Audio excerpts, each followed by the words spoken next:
In this video I'll be attempting to make a heat shield for the K&N 57i induction kit. So as you can see, not really much space to work with. A lot of people do relocate the battery to the boot, but I don't really want to do that. So yeah, I'll have to work with what I've got. So first of all, I'm going to be unplugging the MAF, removing the filter itself. I may remove this intake pipe, I'm not too sure. Might have enough room just to move it about first. Yeah, and then see what space I got and go from there. So that's the filter, and the hose has moved away. A little bit more clearer picture on what room we've got. Probably going to keep hold of this peg here, that, and this one down here. It's for the original airbox, so I'll probably use this 6mm bolt here, and maybe use one of these bolts on the side of the engine, just as a support and bracket. Really nothing on the back you can use. So yeah, gonna use a bit of CAD, cardboard aided design, to roughly make out the shape, and yeah, have a go. So this is what I've come up with so far. So that 6mm bolt was about there. I found just next to the battery where this cardboard finishes, if my camera will focus, there's a hole here. If I lift this up, there's a hole there, so I reckon I can use that as a mounting point. It will bend the base down ever so slightly, but that shouldn't matter too much. Just need to figure out what to do on the side here, but it doesn't sit too much higher.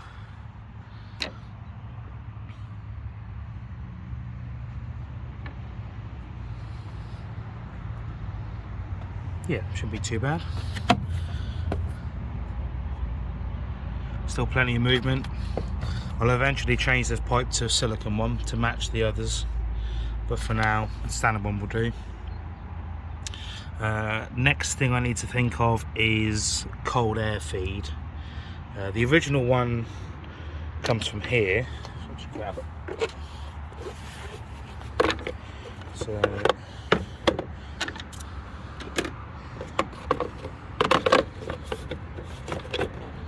that would sit, well, you get the idea, sit there and then feed in from there, and I have the original hose attached to that. Well, I say attached, bodged onto that. So I could just do a shortened version, possibly. The only trouble is the cold air feed hits the back of the filter rather than the actual filtering part itself. So obviously if the battery weren't there, that'd be much easier, but can't really go around the side because the ECU is in the way. Battery can come over a smidge, but not a great deal. Yeah. So I attached the bracket for the K&N.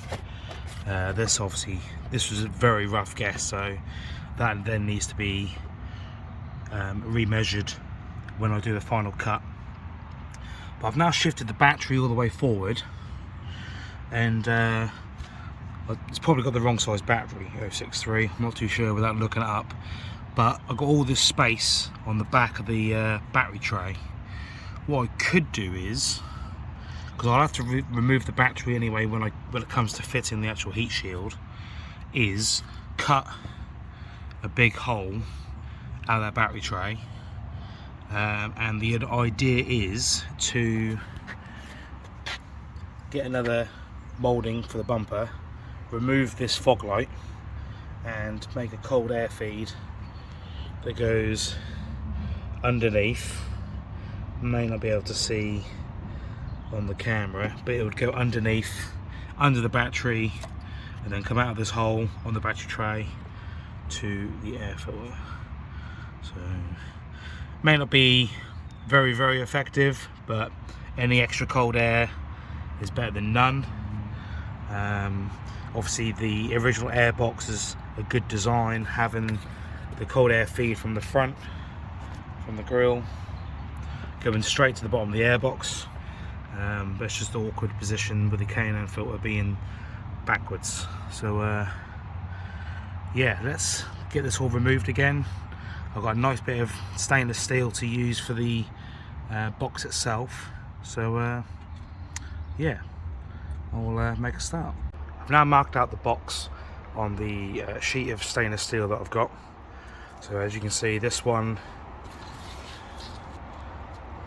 is the base, and then these two longer ones are the sides. So if I stood this on this side there, and then that's the same folded down. That way I can make basically two cuts, and then all I've got to do is fold it in half. I'll use the lip of this tray or sheet, whatever you want to call it, and I'll use this to rivet onto the base of the airbox. Unfortunately, I don't know how to MIG, don't know how to TIG.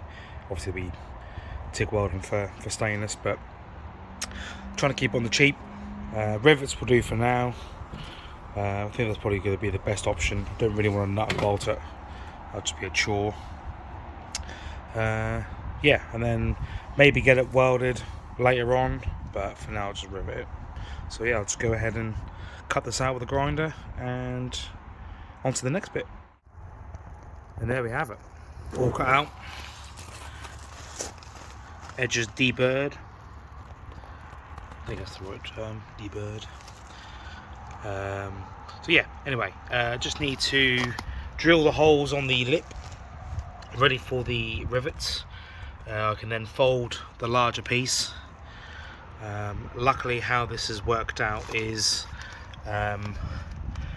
this bit will be on the base, and then you've got this bit on the side, so there's a little bit more strength on this side of the box.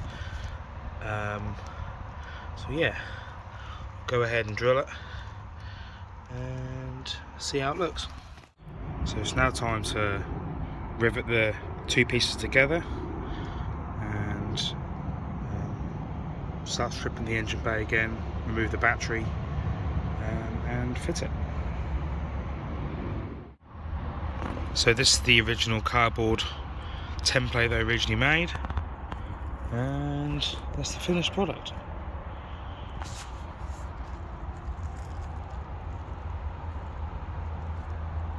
Probably not the most the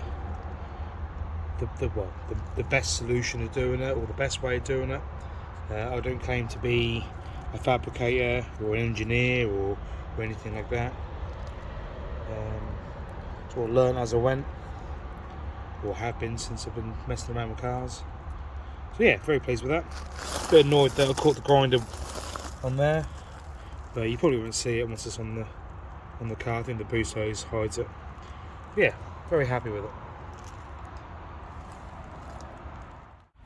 So the next part is to modify the battery tray, hoping that the cold air feed will have another room underneath. So what I need to do is put the battery onto the tray, line up the back edge of the battery so I know how much room I've got.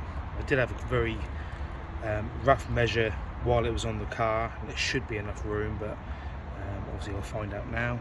So yeah, I'll go ahead, mark the line. I've got 64mm hole saw to cut the hole. The ducting is about 64mm, so it's going to be a tight squeeze.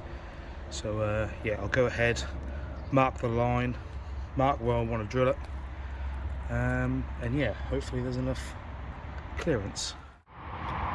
So I got a bit ahead of myself with the whole process. Didn't film any of the ducting cutting or the refitting. The weather's not looking too great at the moment, so I thought I'd just crack on. So here we are, all done. You can see there's plenty of room from the edge of the battery tray for the ducting. I did have to file out the hole a little bit more, just so the ducting was a bit more comfortable moving around.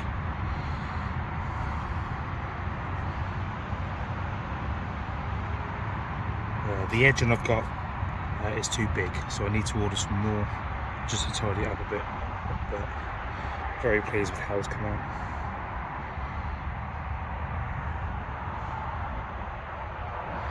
And I'll show you the routing for the ducting. I'll just get underneath the car.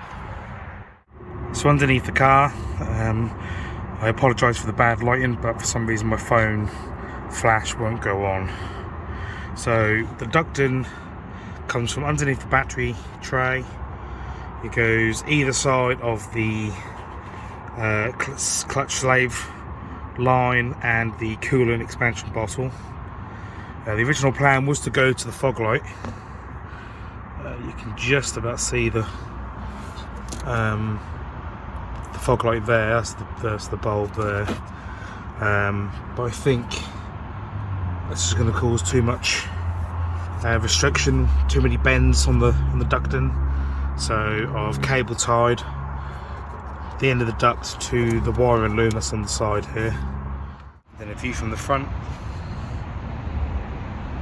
Just about see the ducting there. So yeah, still plenty of airflow. Just not the original idea with the fog light, but never mind. I may make an extension to go from there and then shape it to this, but looking at it, there isn't too much room above the intercooler pipe, but it's still turned out really well. And to finish up the engine bay, I have changed some of the bolts to some password JDM countersunk dress-up bolts. I was hoping to do these ones here, but they're 8mm instead of 6, which is a bit of a shame. So I'll have to find something to replace them with.